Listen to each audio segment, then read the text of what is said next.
Alright, so in this video, I want to talk about my past failures in business. So I started into entrepreneurship, I would say, about 2.5, 3 years ago. So it was brief after I started working in the company, in the corporation world, in the finance in this specifically.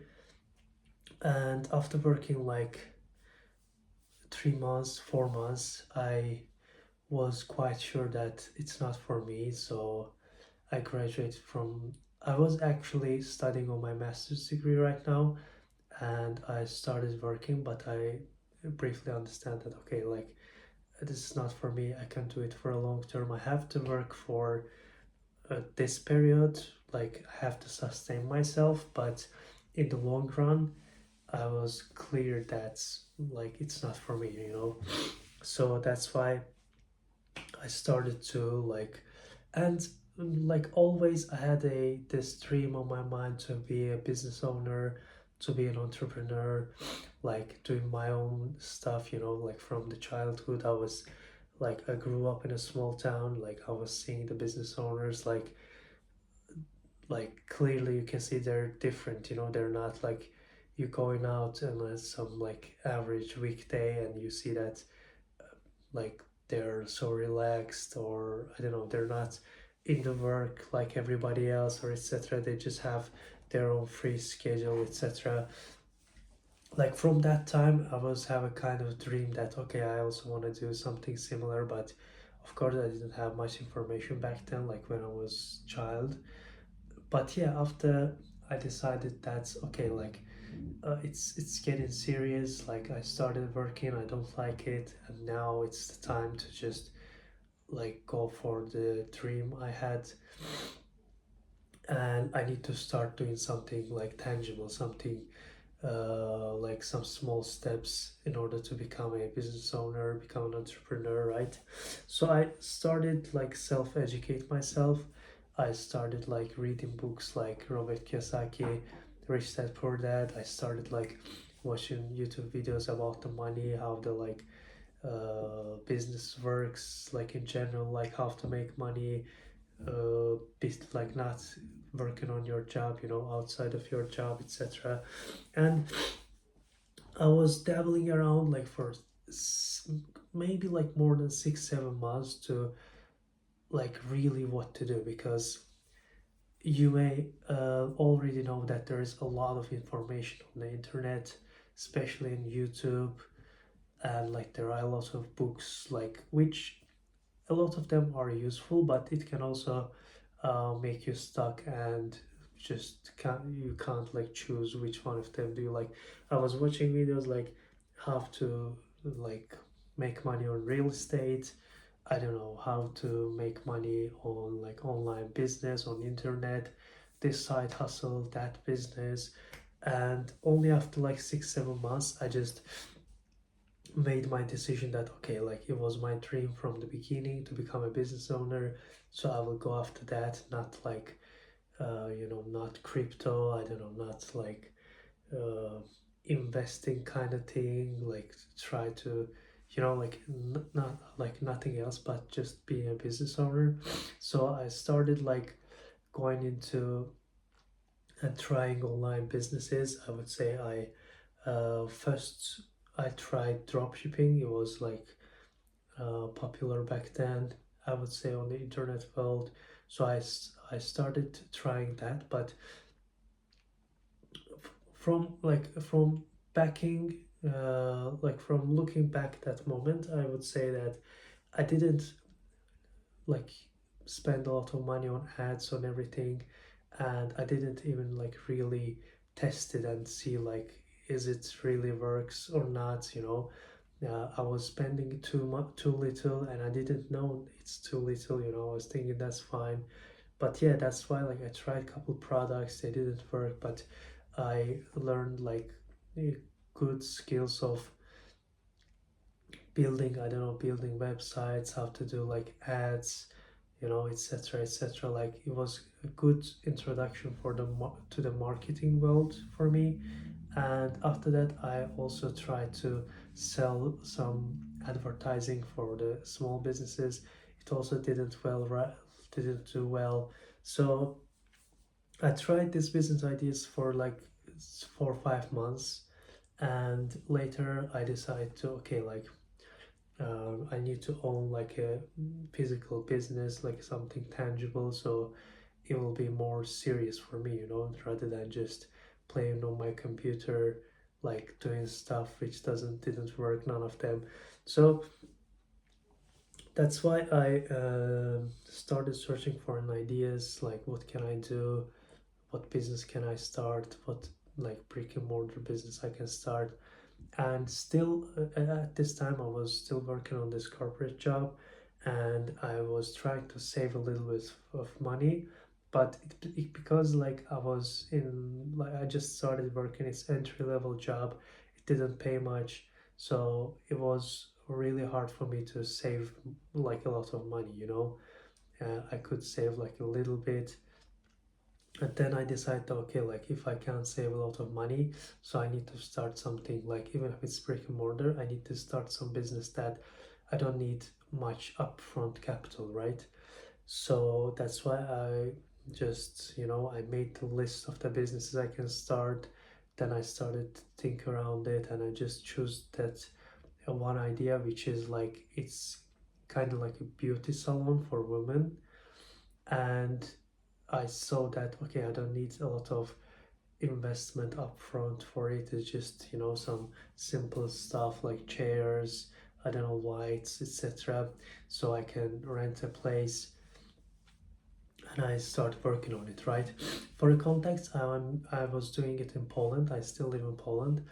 Okay, so I decided to do that, and then like I just went on to the research about like what should I buy, like sanitary rules, etc. around it, like the tools needs to be sterilized, etc. So I bought all the equipments needed for it, and I just started looking for a rent. And like after a couple of weeks, I would say I find a rent which is like a small place around 20 meters square. And like my initial thoughts was that, okay, I will start very small, very lean, and by the time I'm just generating cash flow, then I will reinvest it to the business, and I will scale it. I will maybe open second, third location. That's my initial plan when I go into this beauty salon business, right?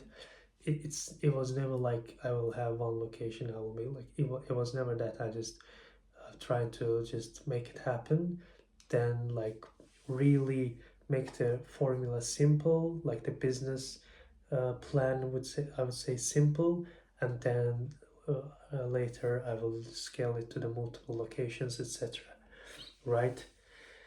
And yeah, so I just, bought all the equipments, put them to the place I rented, and yes, then I just looking for an employee. I hired one person.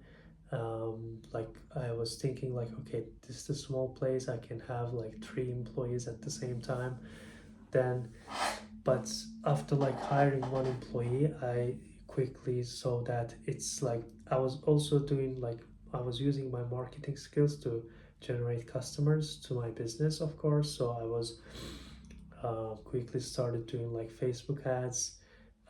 Later I've also started doing like Google ads, but mainly I was doing like Facebook, Instagram ads, like meta ads. And yeah, so I was generating customers, but they weren't like come back. There was a high churn rate from the very beginning of the business. And like it was because the aesthetics of the salon wasn't that great. Like I didn't spend a lot of money, I just bought everything like simple things. And I was thinking, okay, once I make money, I will reinvest it, I will just make it better, like the aesthetics of the salon, like the stuff the customers needs, I will add them. But yeah, so I really I would say I really underestimated the customers' opinions. That was the one of the main things for me, that I was thinking, okay, like if the nail artist would be, or the beauty salon artist would be good, then it means that no matter how the place is looking, the customers will come back. But the reality is, if your place, the salon, isn't that great looking or isn't that comfortable, also it's so hard to find a good artist to come and work in your salon, right? Why would great artist would come to your small, not good looking, just very new business, if there is like some other great competitors? They will go to work some better business in a better workplace, right? So that was I would say one of the main reasons that the salon didn't succeed in the long term, because yeah, because like it was very hard to bring a really good talent, even if like I was promising them like good pay. Still, like especially women are very picky with the workplace, I would say, in my like practice, in my experience, I would say that even if like you're willing to pay a lot of money, again, like the workplace, the atmosphere, um it matters a lot, right? So that's, I would say, the one of the biggest lessons for me, that you need to have great workplace.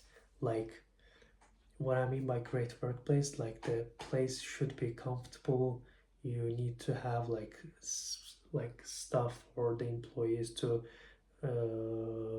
take care of them, in their rest time while they're working. Their workplace should be very comfortable for them. The place needs to look good because of the stats wise, etc.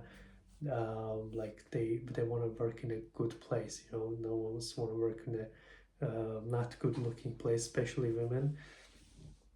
Yeah, so these are the very important. And then again, like only after that you will be able to generate, like you will able to attract really really good talent in your company or in your salon, in your business, right?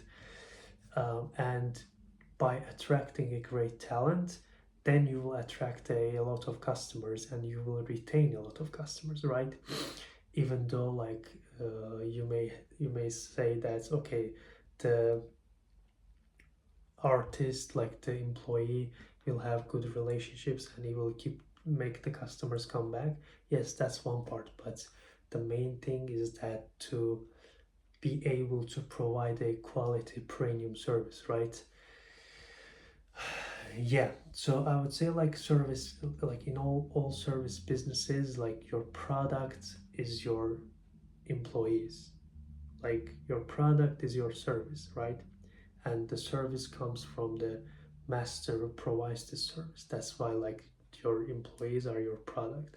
So in order to attract great employees, you need to have great workplace. You need to give them great incentives, like great workplace, good pay, of course, like good culture, like their other employee, they need to have like positive relationship with other employees, otherwise like they won't stuck around, these are the all things I learned, like.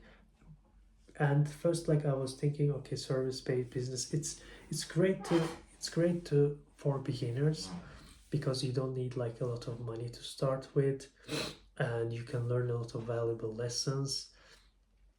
But still, like I was a little underestimate the like these kind of like service businesses. I would say, okay, like it will be so much easier for me to make it happen, because like I'm coming from internet like marketing world.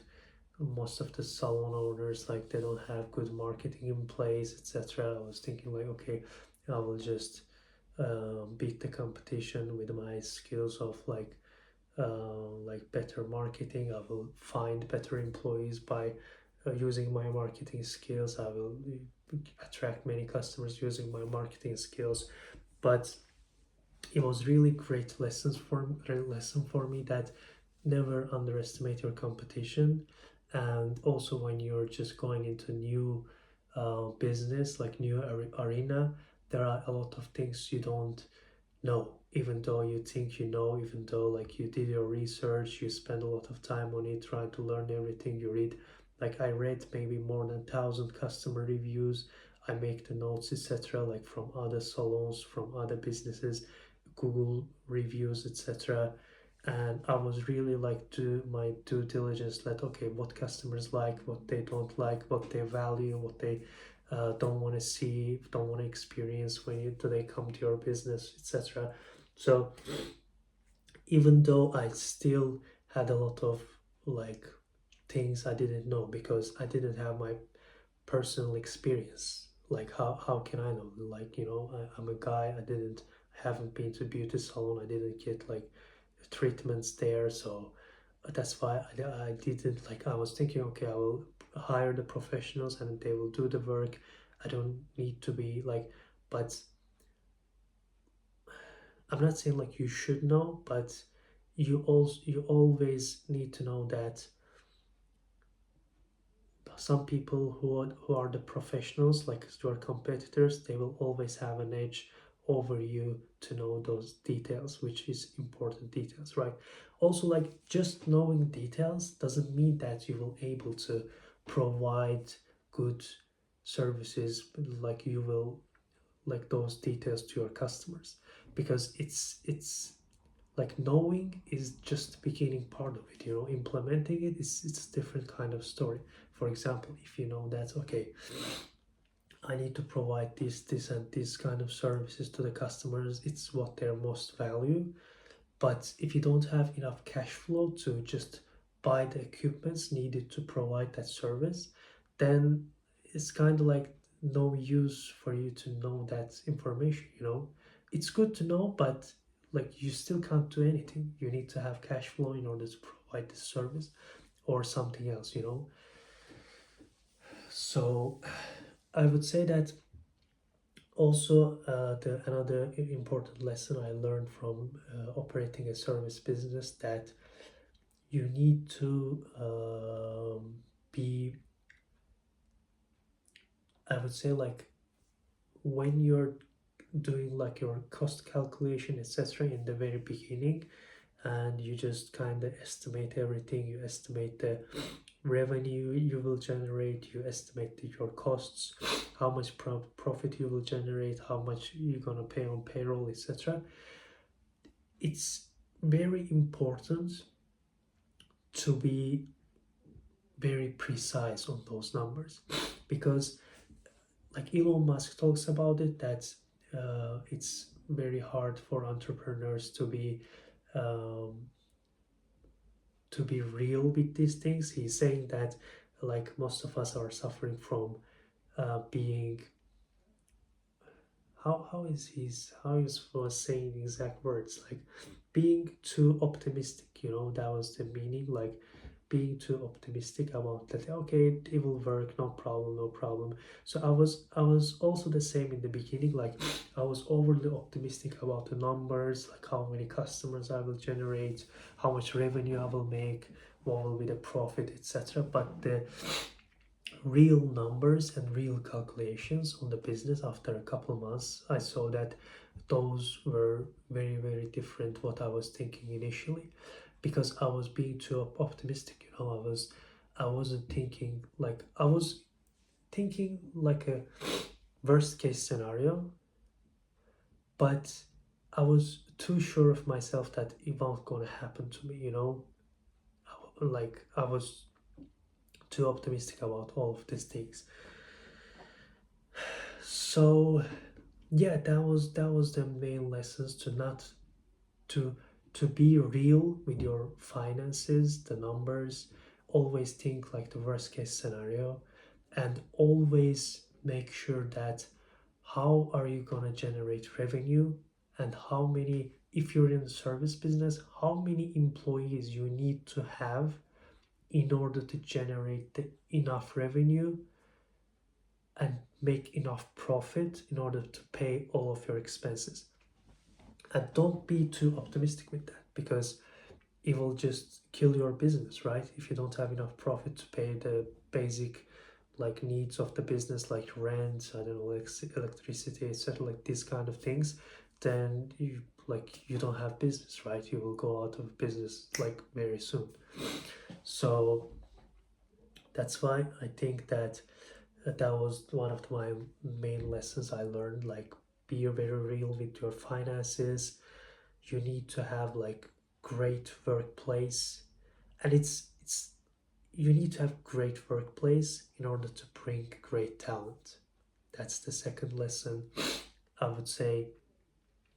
And then like only after that, great customer will come and stay on your business, right? You have great workplace, like your finances, your everything in order, so you can like continue doing business, and you generate customers, and like they come and they stay, they have like high lifetime value, so they're not just come and never come back again, especially like in the places like service businesses. You just have a brick and mortar location, and you just have some eligibility to reach the people around those area in that area, so that's why, like, if you don't have great service, if you have like mediocre service and someone like saw your ad from internet, or just passing by, and they come and use your service, if it's mediocre, they will go and tell their friends, they will go tell their neighbors, especially like in the spaces like beauty space. It's just like it's visible, right? You just make your hair, you just get your nails done, and like whoever see it, they will ask you questions about it, etc. And you will say like, oh yeah, I used this salon, but I don't recommend it, it's like it wasn't meat, you know yeah. So that was the main lessons I learned. And in general, I would say that another lesson would be that don't underestimate your opponent, don't underestimate your competition, and always try to go up in your game. Try to learn, try to grow. Don't be afraid to change perspective, even if like your initial plan is not going right. It's good to just have like backup plan. You need to like at that moment you need to able to just think about it and try to come up with a new plan, a new strategy. Yeah, so these all of the things I learned, and I hope someone look at this video and take something out of it. And if you have any questions, any specific, you can always drop a comment. I would love to answer it. And yeah, thanks for watching.